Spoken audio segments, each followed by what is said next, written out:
Effectivement, ce sont les deux.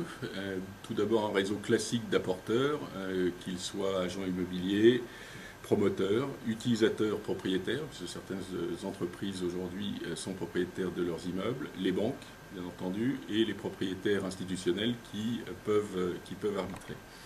Alors, une implantation régionale également qui est importante, puisque l'investissement, c'est avant tout un marché de proximité. On peut être généraliste de l'immobilier, mais il faut avant tout connaître les marchés dans lesquels on investit, et les SCPI investissent sur toute la France et de manière importante et significative sur les marchés provinciaux et sur les plus grandes métropoles de France. Donc on a trois implantations en France, une implantation à Nice, une personne basée à Nice qui gère toute la région PACA, donc essentiellement Nice, Marseille et Rhône-Alpes, donc qui remonte à Lyon. Une personne qui est basée à Nantes et qui gère Nantes et la façade atlantique, donc jusqu'à Bordeaux et Toulouse, et également la région, la ville de Rennes et de Rouen. Et enfin une implantation parisienne qui gère tout le nord de la France et l'Île-de-France, ainsi que l'Est avec Strasbourg et Metz.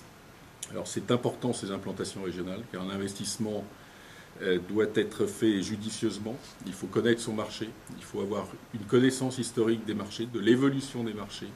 Les villes évoluent très vite depuis ces 20 dernières années, beaucoup d'équipements, beaucoup d'investissements publics ont été réalisés. Il y a des zones qui peuvent devenir moins bonnes, des zones qui vont être en devenir, donc il faut situer, est-ce qu'on est anticipateur dans l'investissement ?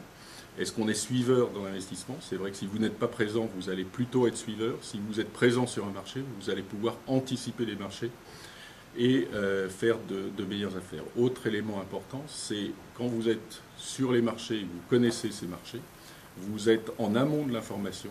Et l'information, c'est l'enjeu prioritaire de nos métiers, car il faut aller à la chasse à l'information.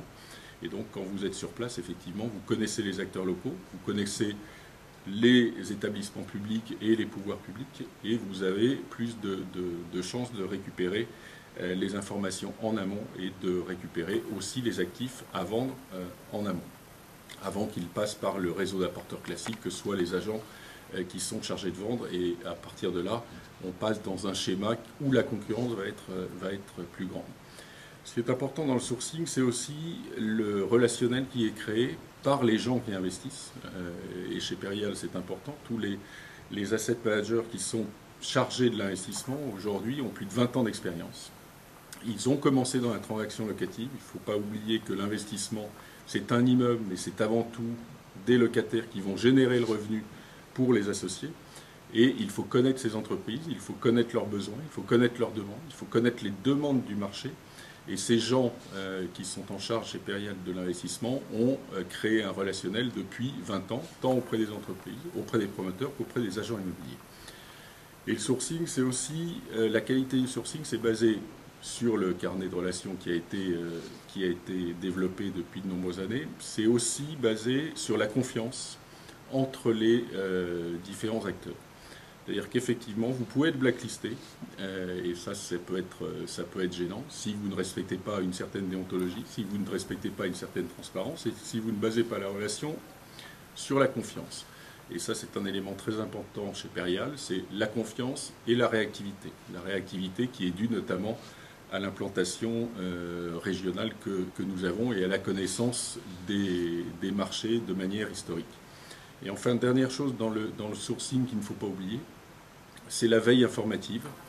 Encore une fois, l'information est au centre du débat. La veille informative, c'est se renseigner sur l'évolution des marchés, c'est se tenir au courant de la santé des différents acteurs, pour l'occasion, les vendeurs essentiellement.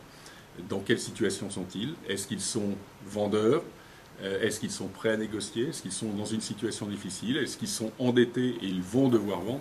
Tout ça sont des éléments importants dans le cas d'un sourcing.